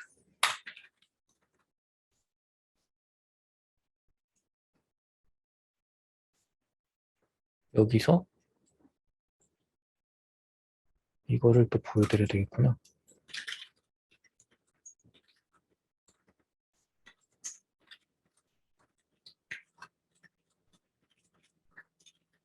자, UI 순서. 이 텍스트가 지금 버튼에 가려졌지요. 버튼에 가려졌습니다. 이거는 이 순서 때문에 그래요. 어떤 걸 가장 먼저 그릴래? 이 순서. 순서를 여기에 뭐 어떤 값으로 이용해서 바꾸는 게 아니라 그냥 위치만 이렇게 바꿔주기만 하면 돼요. 그래서 이렇게 바꿔주면 얘가 이렇게 위에 올라와 있죠? 이렇게 또 내려주면 겹쳐졌죠? 그래서 이게 위로 올라왔잖아요? 요게 빨간 게 이렇게 순서를 바꿔버리면 빨간색이 밑으로 내려갔어요. 겹침에 대한 그러니까 이런 상태가 있습니다. 패널이라고 해서 이렇게 그림이 하나 들어가는 녀석이 있는데 이 패널에다가 이렇게 백그라운드라고 하는 그림을 넣었어요. 이 백그라운드 그림 이 색상을 이렇게 약간 회색 빛깔로 해가지고 왜 UI가 좀 도드라지게 실제 게임 안에 있는 게 잘 좀 어둡게 표현을 시켜서 UI를 지금 너가 보고 있어라고 하는 것처럼 표현하는 게 이제 패널로 배경을 하나 까는 거거든요. 그렇게 되면 패널에 의해서 뒤에 게임 관련된 이 큐브가 어디 보자. 큐브가 이렇게 어둡게 표현이 되고 있지요. 그러면 큐브를 이 UI 속에서 보고 싶다라고 하면 뭐 이렇게 넣으면 되느냐? 안 됩니다.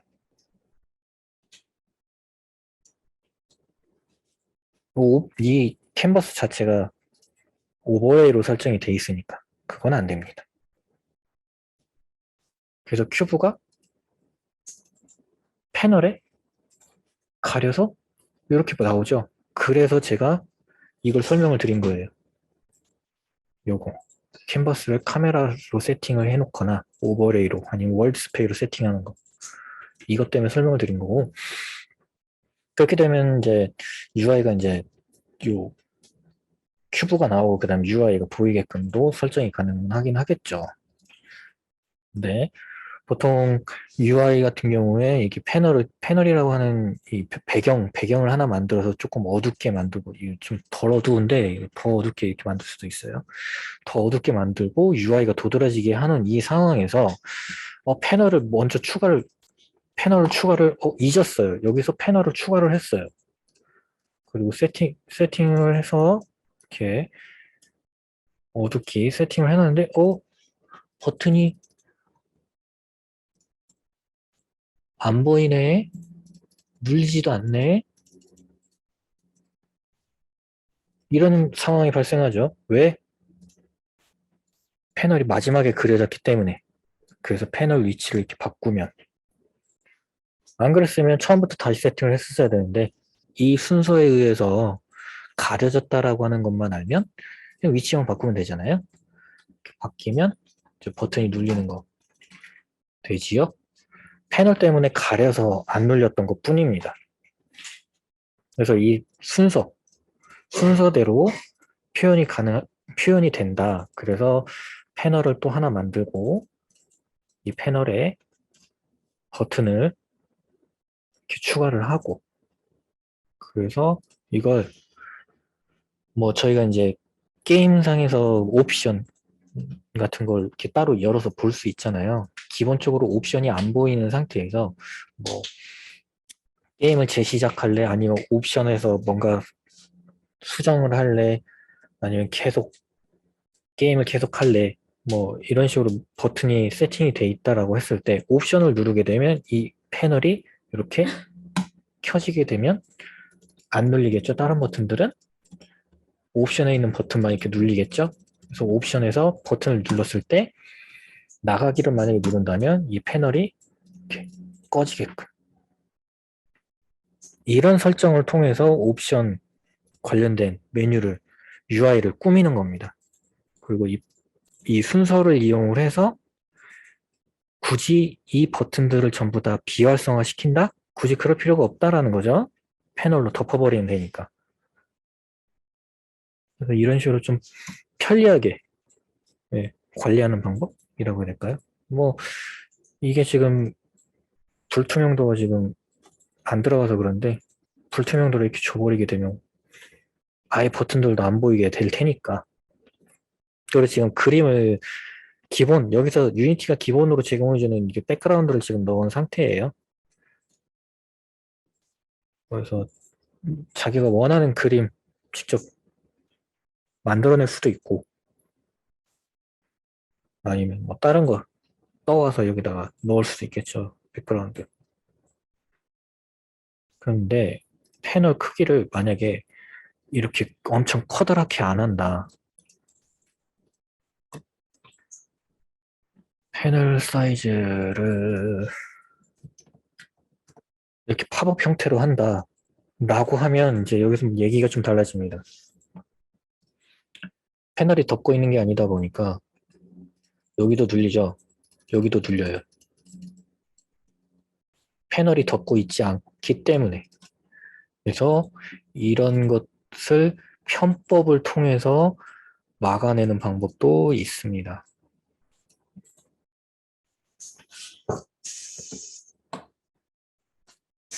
이렇게요.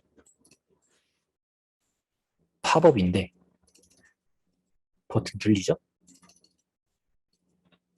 하고 제가 이걸 꺼버렸네요. 이렇게 해야 되는데 얘에 대한 레이캐스트 타겟을 먹혀야 되나? 나 이렇게 했었는데? 하여튼 투명 이미지를 줬었던 것 같아요. 그래서 그 이미지, 투명한 이미지가 아니고 패널 자체가 이게 사이즈가 바뀌어서 그렇구나. 얘를 손을 대서 그렇구나. 그러면 얘를 이렇게 바꿔야겠네.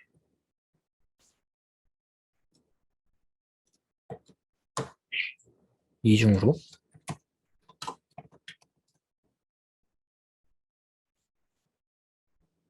이렇게 안 되죠? 근데 이 패널이 꺼지면 이렇게 눌리죠. 이 패널이 켜지면 요거는 먹고도 다른 건 일절 안 먹히죠. 근데 이렇게 되면 좀 아무리 팝업이라 하더라도요 헷갈려요. 그래서 뒤에를 약간 좀 거뭇거뭇하게 표현을 합니다. 나 팝업이야 라고 도드라지게. 뭐 그거는 이제 만드는 사람에 대한 의도니까 컨셉으로 이렇게 돌려도 되지요. 뭐 팝업 자체가 이제 눈을 떼버리면은 이게 팝업인가? 모르지만 몇 번 겪어보면 팝업이라고 하는 걸 알 수가 있으니까 컨셉으로 가도 상관은 없기는 한데 보통 UI 시각적인 효과에서 좀 마이너스 요소가 일어나기는 해요. 리포트가 좀 많이 올라옵니다. 그런 경우에는. 버그 같아요 하고 버그가 아닌데 의도인데 근데 그 의도를 눈치챌 사람들이 많이 없다라는 거. 그래서 패널이라고 하는 거는 이제 이렇게 이미지를 넣을 수 있는 건데 마찬가지로 저희가 이제 이미지를 UI에다가 이미지를 넣게 되면은 그 이미지가 이제 여기 이 회색 영역이나 아니면 이렇게 검정색 영역에 보이겠죠. 근데 이미지를 그냥 갖다가 넣는다고 무조건 보이는 건 아니에요. 일단 이미지를 하나 다운받아 갖고 왔거든요. 뭐지?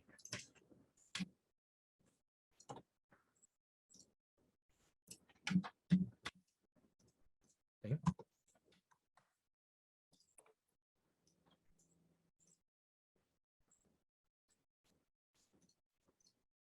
이거는 뭐 다운받아 말하네. 일단 로고 이 유니티 3D라고 하는 이 로고를 패널, 이 백그라운드 여기 이미지에다가 이걸 이렇게 놓으려고 해도 링크가 안 돼요. 연결이 안 돼요. 왜 그러냐? UI에서 사용하는 녀석들은요. 이게 지금 그림 파일이긴 한데 이 유니티 이 로고랑 이렇게 이름이 들어가 있는 이미지거든요. 근데 안 들어가요. 텍스처 타입이 디폴트로 되어 있는데 이걸 스프라이트로 변경을 해야 들어갑니다. 그렇게 되면 이런 식으로 바뀌어요. 그림이. 뭐 그림 파일이 수정이 되는 게 아니라 그냥 정보가 생성이 되는 겁니다. 그래서 이걸 넣으면 링크가 제대로 들어가기죠. 들어가는데 뭉개졌죠. 이 가로 세로 비율이 안 맞으니까 지금 이렇게 뭉개져 보이는데 이 가로 세로 비율은 이 프레시브 에지 팩터라고 하는 이 기능을 사용하면 가로 세로 비율을 맞춰서 뿌려줄 수가 있어요. 이거는 비율 맞추는 녀석이고요. 셋 네이티브 사이즈는 이 이미지가 가지고 있는 원본 크기만큼 픽셀을 늘려주겠다라는 거예요. 그래서 패널이 지금 300, 300이잖아요. 그러면 이 이미지 사이즈는 몇일까요? 2048에 764네요. 셋 네이티브를 누르면 이렇게 커져요. 지금 이게 지금 2배가 됐는데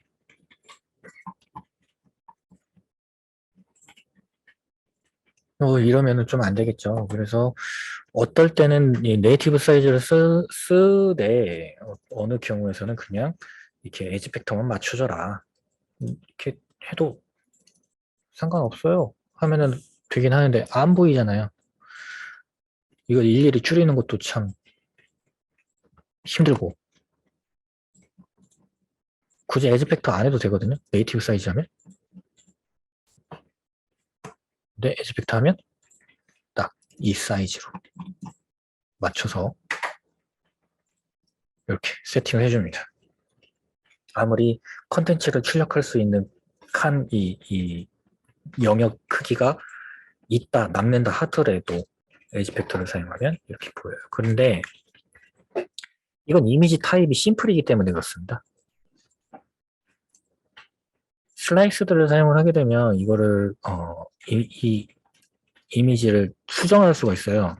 그러니까 스프라이트 에디터라고 하는 이 녀석을 사용해야 되는데 이걸 하려면 패키지를 다운받으라네요. 스프라이트 에디터를 사용을 하게 되면 이걸 영역을 잡아서 1번 영역, 2번, 3번 영역 이렇게 나눌 수가 있어요. 이제 이거는 버튼에서 쓰고 있어요. 이런 식으로 슬라이스에서. 왜 이렇게 쓰느냐? 어차피 버튼 가로 길게 뻗어도 버튼에 이렇게 가로가 길게 뻗어도 세로가 이렇게 높게 가도 중요한 건 이 모서리 부분이잖아요. 모서리 부분만 이렇게 둥글게 표현한 거예요. 나머지는 그냥 직선으로 표현을 했어요. 그래서 그걸 32, 32 사이즈로 만든 거거든요. 이 곡선이 크면 클수록 이 32 사이즈가 좀 더 커지겠죠. 52 사이즈나 뭐 64 사이즈로 뭐 그런 식으로 커질 수도 있겠죠. 대신에 가로가 300이다. 아니 지금 160이구나. 가로가 300이다 라고 해도 가로가 이렇게 300이다 크게 이렇게 길게 해도 어차피 이 가운데 영역은 이 직선이잖아요. 직선 쭉쭉쭉쭉쭉이잖아요. 그래서 이 직선 영역에 해당하는 이 이미지만 복사 붙여넣기 해서 쭉 이어주면 돼요. 그러면 그림 사이즈는 요만하지만 실질적으로 버튼들이 표현되는 것들은 다 길게, 높게 표현이 다 가능하다라는 거예요. 재사용 때문에 그렇습니다. 이미지 재사용. 이미지를 재사용하게 되면 그만큼 메모리가 아껴지니까. 그래서 생긴 게 이 슬라이스라고 하는 건데 이걸 사용을 하려면 패키지를 다운받아야 되는데 패키지 다운받는 거는 뭐 어렵진 않아요. 패키지 매니저를 누르게 되면 이렇게 매니저 뭐가 뜨는데요. 여기에 보면 유니티 레지스트리라고 그 유니티에서 제공해 주는 겁니다. 이게 서버에 있는 거예요. 여기에서 이거 2D 스프라이트 그 툴을 맞나? 2D 스프라이트 에디터인데 툴 이름이 2D 스프라이트 패키지네. 2D 스프라이트 이거 인설트 인스톨가 아니라 인스톨 시키면 됩니다.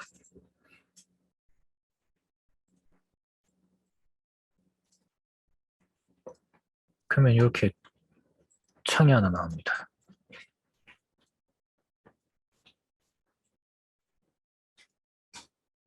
피벗 픽셀 스프라이트 에디트 이거를 슬라이스 시키면 되는데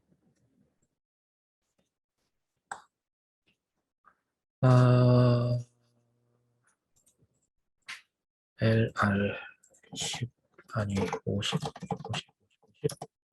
뭐 이런 식으로 이렇게 녹색 뭐 선이 지금 지어져 있죠? 이 상태에서 어플라이 누르면 슬라이시드가 됐으니까 여기서 이 퍼센테이지만 변경만 해주면 저기가 됩니다. 근데 이거는 이제 부적절한 예시고요. 적절하지 않고요. 이 외곽이 뭔가 쳐져 있어야 되는데 이거는 그게 없잖아요. 좀 부적절한 거고. 뭐, 예, 타일리드 같은 경우에는 이제 아시죠? 타일 배경으로 이렇게 표현하는 건데 필리드는 이제 채우는 거. 재미있는 건 이거예요. 필리드가 왜 재밌냐? 저희가 이 필리드 선택하고 레디얼 360으로 지금 되어 있는데 그 오리진이 지금 버텀으로 되어 있어요. 그리고 필 어마운트가 1이고 이걸 줄이면요. 어디서 많이 본 것 같지 않나요? 이게 한 장이 아니라 두 장일 때 아마 잠시만 버튼을 조금 뺄게요. 한 장이 아니고 두 장일 때 확실히 효과가 일어나는 게 여기서 어마운트 값을 줄이면 어디서 많이 보셨을 거예요. 뭐 버텀이 아니라 뭐 라이트 이렇게 선택을 해도 되고요. 뭐 톱 하면은 뭐 이런 식으로 일어나고요. 뭐 이렇게 찰 수도 있고 이렇게 찰 수도 있고 이게 클락 와이즈라고 하는 것 자체가 이제 시계 방향, 반시계 방향 뭐 그런 걸 나타내는 거거든요. 0에서 1로 갈 때 반시계 방향으로 차올라라. 그리고 시계 방향으로 차올라라. 뭐 그런 걸 나타내는 겁니다. 레디얼 360이라고 하는 건 중심 기점으로 해서 360도, 180도는 밑에 기준 버텀이니까요. 탑이면 위에겠죠. 90은 뭐 요거에 따라서 달라요. 버텀 레프트냐 아니면 탑 레프트냐 이거에 따라서 채워지는 그 위치가 이제 이렇게 바뀌는 거겠죠. 버티컬은 위에서 아래로 뭐 그런 걸 지정해 줄 수 있고 호라이즌은 왼쪽에서 오른쪽 이것도 많이 보셨을 거예요. 이건 어디서 어떻게 응용을 하는 거냐면 이거 같은 경우에는 저희 체력바 아니면 마력바 스테이터스 바 이런 거 사용할 때 뭐 호리전 아니면 버티컬 이렇게 둘 중에 뭐 하나를 응용해서 쓰기도 하고요. 그리고 레디얼 360 같은 경우 이거 같은 경우에는 저희 스킬 쿨타임 거기에서 주로 사용되는 뭐 필 채우는 효과라고 보시면 돼요. 그걸 이미지를 일일이 만들어서 사용하는 게 아니라 마스크처럼 마스킹 씌워서 이렇게 채우는 거죠. 지금은 제가 이제 직사각형 이미지를 썼기 때문에 그런데 이렇게 정사각형일 경우에 좀 더 확실하게 보이겠죠? 그리고 이게 서클 형태였다면 약간 여기가 이제 둥글게 처리가 돼 있었다면 좀 더 비슷했을 것 같네요. 스킬 쿨 채우는 게. 그래서 이미지 한 장이 아니라 지금 제가 이미지 두 장을 쓴 이유는 원래 스킬 모양에 이렇게 색깔이 채워진 스킬. 얘는 색깔이 빠진 애겠죠. 그래서 스킬을 써버렸다 그러면 어마운트가 0이 돼요. 여기서 점점 차오르겠죠. 그리고 좀 더 시각화를 시킨다라고 하면은 뭐 이런 식으로 쓰게 되겠죠.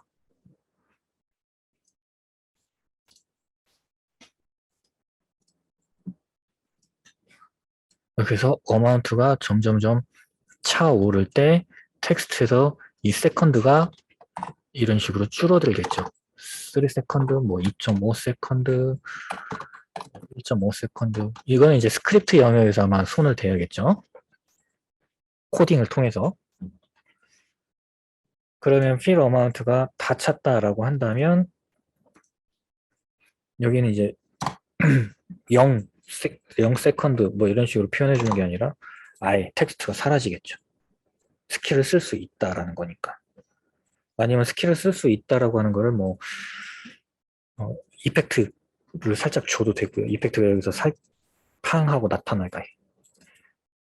네, 그럴 때 쓰는 게 이제 필 어마운트라고 생각해 주시면 될 것 같습니다. 그래서 필리드라고 하는 이 기능과 슬라이스 혹은 심플, 거의 대부분 심플, 그리고 슬라이스는 이제 이런 버튼 아니면 뒤에 배경, 팝업 버튼에 대한 팝업 창에 대한 그 이 외곽 효과 줄 때, 아니 모양 줄 때, 모양 표현할 때, 그리고 필리드 이런 식으로 이미지를 여러 장 만드는 게 아니라 한 장 가지고서 다양하게 이제 효과를 줄 수 있는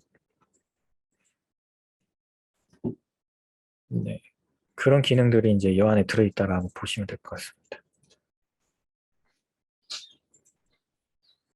뭐 그 밖에 UI에 뭐 여러 가지가 있기는 한데 주로 쓰는 게 이미지하고 이미지는 이제 제가 패널을 통해서 보여드렸는데 이 패널에 들어가면 보시면 여기에 이미지라고 들어가 있죠. 이미지를 만들어도 이미지 똑같은 컴포넌트가 들어가 있어요.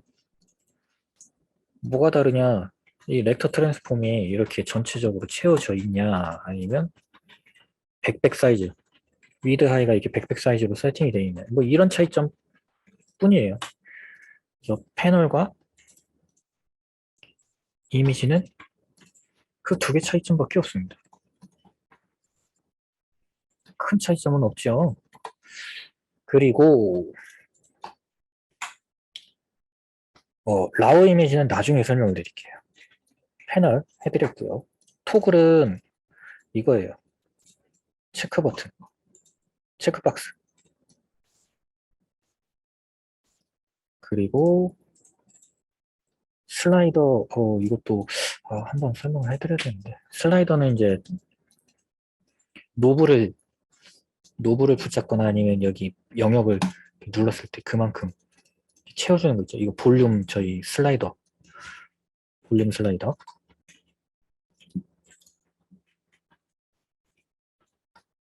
스크롤 같은 경우에는 이 영역에다가 무언가를 막 배치를 해놓을 수가 있어요. 인벤토리처럼 이렇게 만들어줬어요. 그럼 스크롤이 생겨요.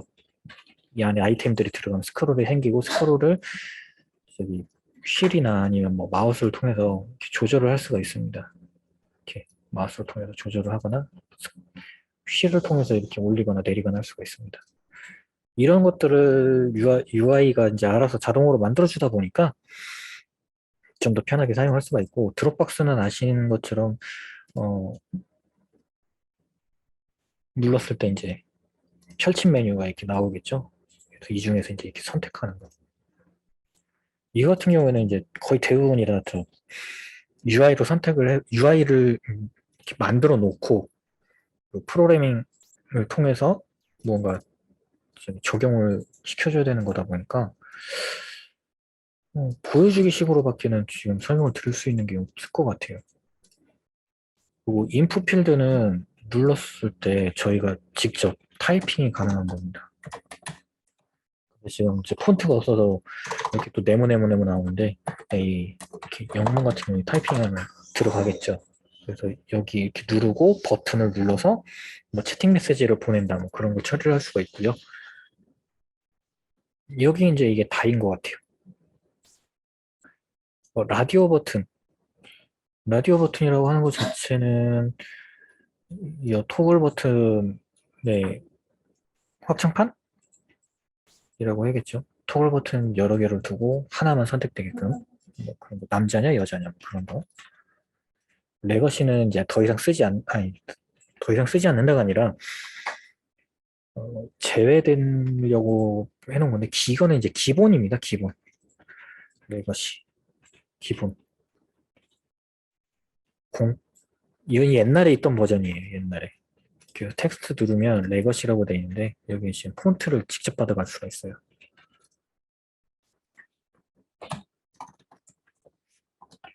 TMP 메시 프로랑 다르게 그냥 한글, 이 폰트 안에 한글이 들어가 있으면 표현이 무조건 가능하다, 뭐 그런 장점이 있긴 한데 기능이 그렇게 썩 좋지는 않지요. 뿌옇게 보입니다.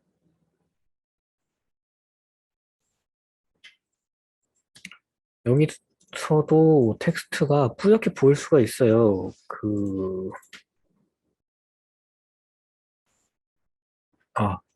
여기서 세팅을 해야 되지, 참. 여기 보시면 오토 사이징으로 해놨는데, 이 글씨가 이제 좀 작으면, 글씨 폰트 사이즈가 작으면 아무래도 크게 늘렸을 때, 크게 뭐 100 사이즈로 보겠다라고 하면 아무래도 좀 깨져서 보이겠죠. 원본 사이즈는 굉장히 작은데, 뭐 그런 거? 그런 차이점. 근데 이제 이걸 안 쓰게 되다시피 한 이유는 성능적으로 너무 버거우니까. 이게 UI에 이게 하나만 들어가는 게 아니라 굉장히 많은 데 들어가거든요. 버튼마다 다 폰트를 쓴다라고 하면은 메모리를 굉장히 많이 잡아먹고, 시스템이 UI 한번 탁 열면 렉 생긴다. 그래서 그 렉을 줄이는 게 텍스트 메시 프로. 텍스트 메시 프로의 단점은 폰트셋을 미리 만들어야 된다. 이걸 미리 제작을 해야 된다. 그런 단점? 이거는 제가 좀 세팅을 해서 만들고, 제가 채팅창에다가 링크 하나 드리고 비밀번호에서 적어드린 게 있어요. 거기를 참고해서 들어오시면 제가 여기다가 프로젝트를 샘플로 해서 만들어서 올려놓을게요. 그걸 가지고서 같이 한번 보는 걸로 그렇게 변경을 하도록 하겠습니다. 지금은 그냥 제가 하는 거 계속 보고 따라오기만 하시잖아요. 근데 그러기에는 좀 버겁다라는 생각이 들어서,